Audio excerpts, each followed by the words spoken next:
നമസ്കാരം. ശബരിമലയിൽ പോയപ്പോൾ മമ്മൂക്കിക്ക് വേണ്ടിയിട്ട് മോഹൻലാൽ സാർ ഒരു വഴിപാട് കഴിച്ചു. അപ്പൊ ഈ ഒരു വഴിപാടിന്റെ വിവരം എങ്ങനെയോ ലീക്കായി മാധ്യമങ്ങൾ അറിഞ്ഞു. മാധ്യമങ്ങൾ അത് വലിയ വാർത്തയായിട്ട് കൊടുത്തു. അപ്പൊ ഈ വാർത്ത കേട്ട നോർമലായിട്ട് ചിന്തിക്കുന്ന ആൾക്കാരുടെ ഉള്ളിലൊന്നും പ്രശ്നമൊന്നും തോന്നിയില്ല, അതിലൊന്നും തെറ്റൊന്നും തോന്നിയില്ല. ഒരു നല്ല കാര്യമാണെന്നാണ് എല്ലാവരും കരുതിയത്. എന്നാൽ ഈ വഴിപാട് കഴിച്ച മോഹൻലാൽ സാറ് പോലും കരുതി കാണത്തില്ല ഇത് ഇത്രയും വലിയ ചർച്ചയാകുമെന്ന്, ഇത്രയും വലിയ നൂലാമാലയാകുമെന്ന്. ഇപ്പോൾ ഈ ഒരു സംഭവം എടുത്തു വെച്ച് മനഃപൂർവ്വം പ്രശ്നമുണ്ടാക്കാൻ നോക്കിക്കൊണ്ടിരിക്കുകയാണ് ചില ആൾക്കാർ.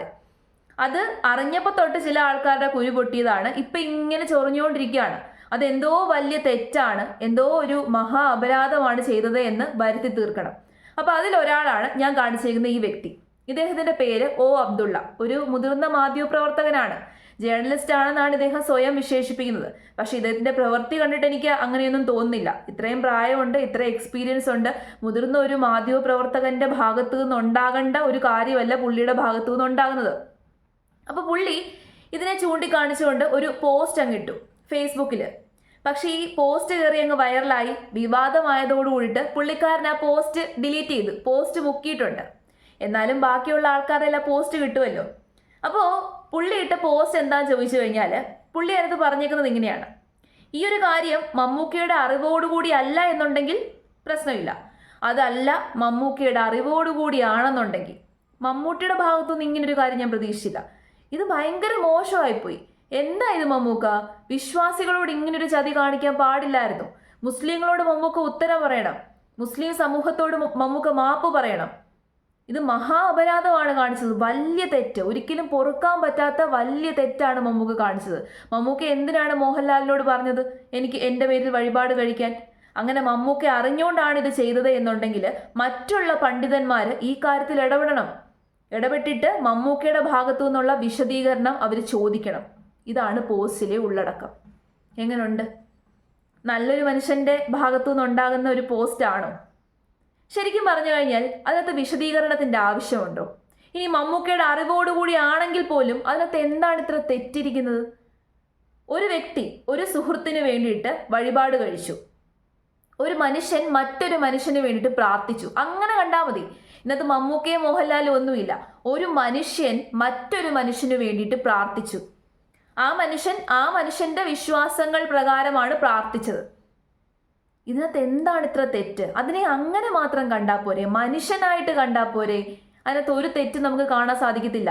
ദൈവങ്ങൾ എന്ന് പറയുന്നത് എല്ലാ മനുഷ്യർക്കും വേണ്ടിയിട്ടുള്ളതാണ്. പല പേരുകളിൽ അറിയപ്പെടുന്നേ ഉള്ളൂ, പല ഭാവത്തിൽ അറിയപ്പെടുന്നേ ഉള്ളൂ, പല രീതിയിൽ നമ്മൾ പ്രാർത്ഥിക്കുന്നേ ഉള്ളൂ.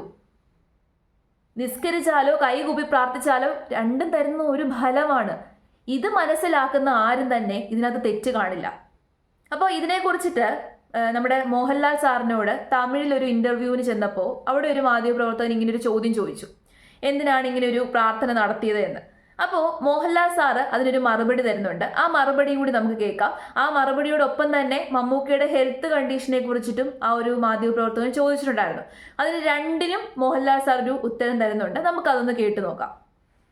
മോഹൻലാൽ സാർ, இங்க இப்போ சபரிமலைக்கு போயிட்டு மம்முட்டி சாருக்கு உடல் நலம் தேரணும் அப்படின்னு நீங்க பிரார்த்தனை பண்ணியிருக்கீங்க. ஸோ உங்களுடைய அந்த ஆழமான நட்பு பற்றி ஏதாவது சொல்லுங்களேன். இதுக்கு சொல்லணும். ശബരിമല പോയി അവർക്ക് വേണ്ടിയിട്ട് വി ഡിഡ് എ പൂജ. അത് அந்த தேவசம் போர்டில் யாராவது somebody leak that receipt to the press. அது இதுக்கு சொல்லணும். இட்ஸ் ஆல் வெரி பர்சனல் இல்லை? உங்களுக்காக ஒரு ஆள் ஒரு ப்ரே பண்ணுறது why should you tell? இல்லை, நிறைய பேர் பாருங்க, I will pray for you എന്നിട്ട് அப்படியே வேறு ஏதாவது பேசிகிட்டு இருக்கும். இஃப் ஐ ப்ரே ஃபார் யூன்னு சொன்னால் யூ மஸ்ட் ப்ரே, இல்லையா? ஸோ அது மாதிரி என்னோட ஃப்ரெண்ட் அவர், என்னோட ஒரு brother. So it's nothing wrong.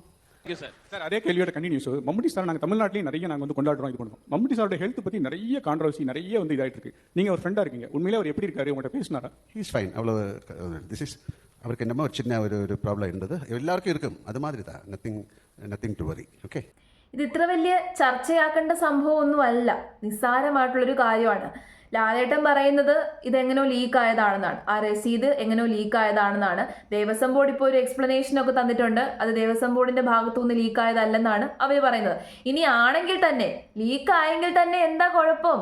അതിനകത്ത് എന്താണ് ഇത്ര തെറ്റുള്ളത്? അതാണ് എനിക്കറിയാത്തത്. എന്താണ് ഇത്ര തെറ്റുള്ളത്?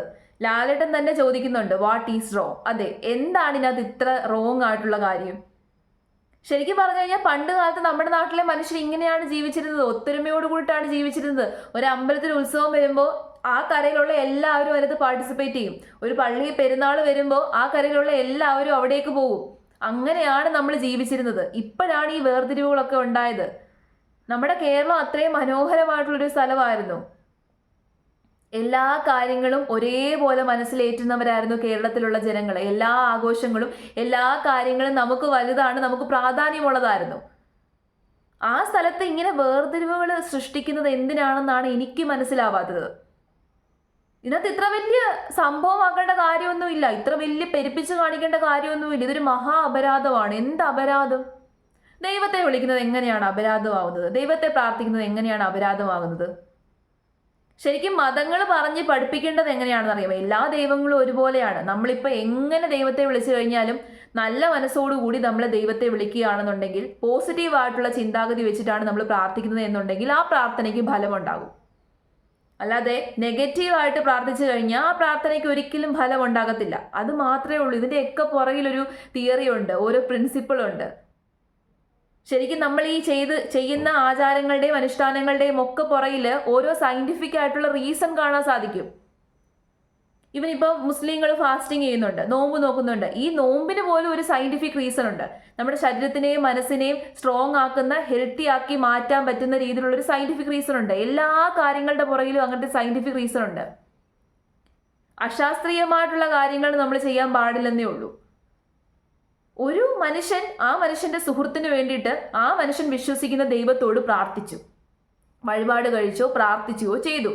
അതിലിപ്പോൾ എന്താണ് ഇത്ര തെറ്റ്?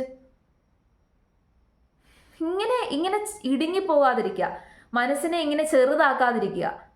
ഇത്രയും പ്രായമുള്ളൊരു വ്യക്തി, ഇത്രയും ലോകം കണ്ടൊരു വ്യക്തി, ഒരു ജേർണലിസ്റ്റ് ആണെന്നാണ് പുള്ളിക്കാരനെ സ്വയം വിശേഷിപ്പിക്കുന്നത്. പുള്ളിക്കാരന്റെ FB പ്രൊഫൈൽ എടുത്ത് നോക്കിക്കഴിഞ്ഞാൽ നിങ്ങൾക്ക് കാണാം, പുള്ളിക്കാരൻ ജേർണലിസ്റ്റ് എന്നാണ് എഴുതിയിരിക്കുന്നത്.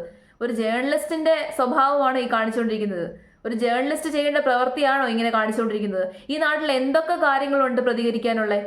ഇപ്പൊ നമ്മുടെ നാട്ടിൽ ഒരുപാട് കാര്യങ്ങളുണ്ട് പ്രതികരിക്കാനുള്ളത്. അത്തരം കാര്യങ്ങൾ എടുത്തു വെച്ച് ചർച്ച ചെയ്ത് അതിനകത്തൊക്കെ പരിഹാരം കണ്ടെത്താൻ ശ്രമിക്കുക, അതിനകത്തൊക്കെ പ്രതികരിക്കുക, നാലാളുടെ മുമ്പിൽ നമ്മളുടെ പ്രതികരണം എന്താണെന്നുള്ളത് അറിയിക്കുക. അതൊക്കെയല്ലേ ചെയ്യേണ്ടത്? ഈ കിട്ടിയിരിക്കുന്ന പ്ലാറ്റ്ഫോമിനെ അങ്ങനെ വേണം നമ്മൾ യൂട്ടിലൈസ് ചെയ്യാൻ വേണ്ടിയിട്ട്. അതിന് പകരം പരസ്പരം അങ്ങോട്ടും ഇങ്ങോട്ടും ഒരു വിരോധം ഉണ്ടാക്കാനും പരസ്പരം അങ്ങോട്ടും ഇങ്ങോട്ടും അകറ്റി നിർത്താനും വേർതിരിവ് സൃഷ്ടിക്കാനും അല്ല നോക്കേണ്ടത്. അതായത് മമ്മൂട്ടി ആണെങ്കിലും മോഹൻലാൽ ആണെങ്കിലും ഇവിടെ ഒരു തെറ്റും ചെയ്തിട്ടില്ല. ആ മനുഷ്യന്മാർ പരസ്പരം അങ്ങോട്ടും ഇങ്ങോട്ടും അവരവരുടെ വിശ്വാസങ്ങളെ ബഹുമാനിക്കുന്നുണ്ട്. അതുകൊണ്ടാണ് അവർക്കൊക്കെ ഉയർച്ചയുള്ളത്. നമുക്കൊന്നും ഈ ഇരുന്ന് കുറ്റം പറയുന്നവർക്കൊന്നും വലിയ ഉയർച്ചയില്ലാത്തതിന്റെ കാരണം എന്താണെന്നറിയാമോ?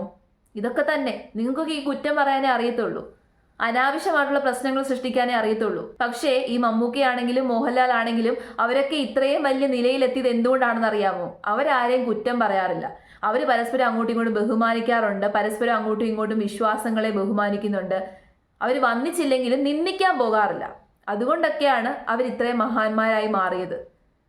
മമ്മൂട്ടി ഉത്തരം പറയണമെന്ന് ആരോട് ഉത്തരം പറയണം? എന്തിന്റെ കാര്യത്തിന്, എന്താവശ്യത്തിന് ഉത്തരം പറയണം? നിങ്ങളോടാണോ മമ്മൂട്ടി ഉത്തരം പറയേണ്ടത്?